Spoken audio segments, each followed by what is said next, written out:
আসসালামু আলাইকুম। বাংলাদেশ বেতার, রাজশাহী। স্থানীয় সংবাদ পড়ছি লতিফা তাহিরা খাতুন। বিশ্বের শীর্ষ 2% বিজ্ঞানীর তালিকার স্থান পেয়েছে রাজশাহী প্রকৌশল ও প্রযুক্তি বিশ্ববিদ্যালয়ের 14 জন শিক্ষক।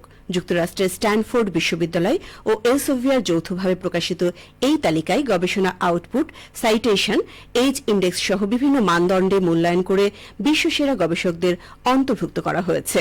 উল্লেখ্য, প্রতি বছর স্ট্যানফোর্ড বিশ্ববিদ্যালয় ও এলসেভিয়ার যৌথভাবে এই তালিকা প্রকাশ করে, যেখানে বিশ্বব্যাপী লক্ষাধিক গবেষকদের মধ্যে থেকে শীর্ষ 2% বিজ্ঞানীকে অন্তর্ভুক্ত করা হয়। এর মাধ্যমে একজন গবেষকের একাডেমিক প্রভাব, বৈজ্ঞানিক অবদান ও বৈশ্বিক স্বীকৃতি নির্ণয় করা হয়। রাজশাহী বিশ্ববিদ্যালয় পোষ্য কোটা ইস্যুকে কেন্দ্র করে শিক্ষক লাঞ্ছনার অভিযোগ তুলে টানা তৃতীয় দিনের মতো শিক্ষক কর্মকর্তা ও কর্মচারীদের কর্মবিরতি চলছে। তারা বলছে, শিক্ষকের ওপর হামলায় জড়িত শিক্ষার্থীদের শাস্তির আওতায় না আনা পর্যন্ত এই কর্মসূচি অব্যাহত থাকবে। এতে করে স্থবির হয়ে পড়েছে পুরো ক্যাম্পাস। ক্লাস, পরীক্ষা ও প্রশাসনিক কার্যক্রম বন্ধ থাকায় বেশিরভাগ শিক্ষার্থী হল ও মেস থেকে বাড়ি চলে যাওয়ায় পুরো ক্যাম্পাস ফাঁকা হয়ে পড়েছে।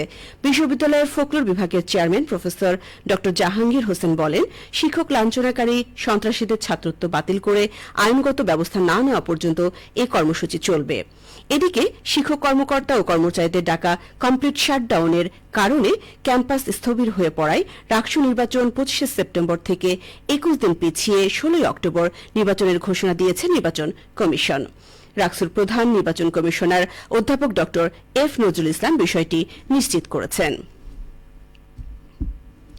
রাজশাহী মহানগর ও জেলার 9 উপজেলায় 472টি মণ্ডপে এবার পূজা উদযাপিত হবে। পূজা উপলক্ষে প্রতিমা তৈরিতে ব্যস্ত সময় পার করছেন শিল্পীরা।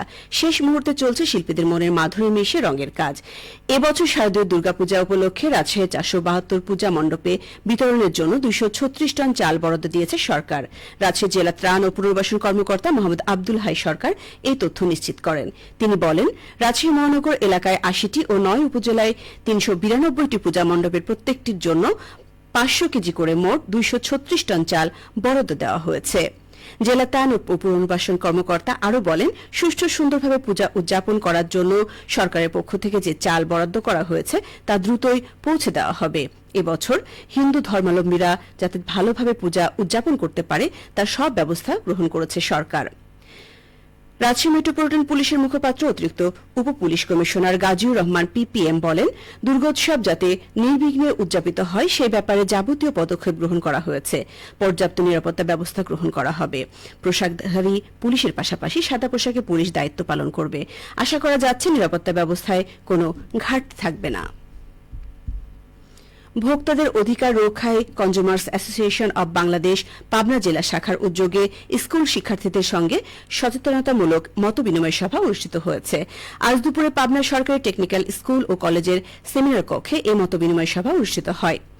সভায় বক্তারা বলেন, ভোক্তার অধিকার, অনিয়মকে চিহ্নিত করার উপায় এবং ভোক্তা অধিকার লঙ্ঘিত হলে করণীয় কি, এই সব বিষয়ে সকলকে জানতে হবে। বাজারের যে কোনো পণ্য, বিশেষ করে শিশু খাদ্যের বিষয়ে শিক্ষার্থীদের আরও সচেতন ও দায়িত্বশীল হতে হবে। নওগাঁয় বেসরকারি সংগঠন মৌসুমী RMTP প্রকল্পের আওতায় ক্ষুদ্র উদ্যোগে মূল্য সংযোজিত মৎস্য পণ্য উৎপাদন ও বাজারজাতকরণের উদ্যোক্তাদের দক্ষতা উন্নয়ন প্রশিক্ষণ অনুষ্ঠিত হয়েছে। আজ সকালে শহরের উকিলপাড়ায় মৌসুমী প্রধান কার্যালয়ে প্রশিক্ষণের উদ্বোধন করেন সংগঠনের উপনির্বাহী পরিচালক এরফান আলী। 2 দিনব্যাপী প্রশিক্ষণে নওগাঁ সদর, রানীনগর, আত্রাই উপজেলা ও বগুড়া জেলার আদমদীঘি উপজেলার 25 জন উদ্যোক্তা অংশগ্রহণ করেছেন। তাদেরকে নিরাপদ মৎস্য ও মৎস্যপণ্য উৎপাদনের আধুনিক প্রযুক্তির ব্যবহার ও কৌশল শেখানো হচ্ছে। সবশেষে আবহাওয়া। আজ রাজশাহীতে সর্বোচ্চ তাপমাত্রা ছিল 33.7 ডিগ্রি এবং সর্বনিম্ন 25.3 ডিগ্রি সেলসিয়াস। বিকেল 3টায় বাতাসের আপেক্ষিক আর্দ্রতার পরিমাণ ছিল 66%। রাজশাহী পার্শ্ববর্তী এলাকায় আজ সূর্যাস্ত সন্ধ্যে 6টা বেজে 1 মিনিটে। সংবাদ শেষ হল। আমাদের পরবর্তী স্থানীয় ইংরেজি সংবাদ সন্ধ্যে 5টা বেজে 45 মিনিটে।